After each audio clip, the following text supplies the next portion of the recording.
Beautiful people, welcome back to another video. It's your girl Renee and I'm coming today with this chair Upcycle. This chair Upcycle really cost me 500 Jamaican dollars, which is approximately $4 US. I only had to purchase the sponge because the board on it I will reuse, and also I already had the paint and also the staples to staple the fabric that I'll be using. The fabric I will be using also is from a blouse my mother made for herself, as that was the only color I could really get that that really matched the color of the chair. I went to the fabric store and I couldn't find anything like in that polka dot or black and white, so that is why I would have to use that blouse. So here you'll be seeing me using BH paint. I purchased it at the BH shop in Premier Plaza, that's in Halfway Tree area, Jamaica. You can purchase any paint of your choice, and this is a water-based paint. So here you'll be seeing me giving it the first coat of paint.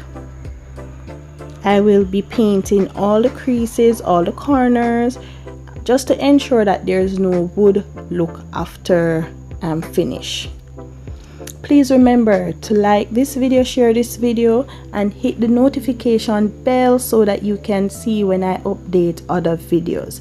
And also, if you haven't watched my previous videos, please feel free to go ahead and watch them and also share them.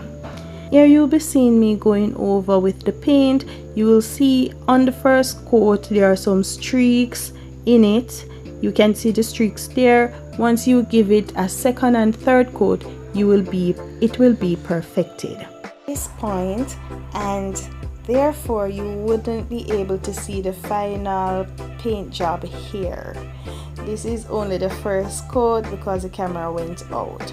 So this is the back of the chair. The fabric, I cut out the blouse into two parts, the part for the seating and the part for the backrest. So she had a design on the front of the blouse that she sewed, so she sewed it with that bow at the front, and I decided that that would look cute to put at the backrest of the chair. Here you'll be seeing me stapling down the fabric to hold it in place. Also, I did cut out a piece of white fabric to put over the board for the finished product. You won't see that as well because that was done off camera. Here's the seating as well. I wrapped it with the other piece of the fabric, and then I ensured that it's stapled down properly. And for watching this video, I appreciate you all. Here is the before and here is the after. I hope you enjoyed this video. Please comment what you would do differently. As I said, the arm, I will ask my uncle to maybe make another arm. I'll just leave it like that and find a corner in the house to put it. Thank you again for watching this video. I hope you enjoyed.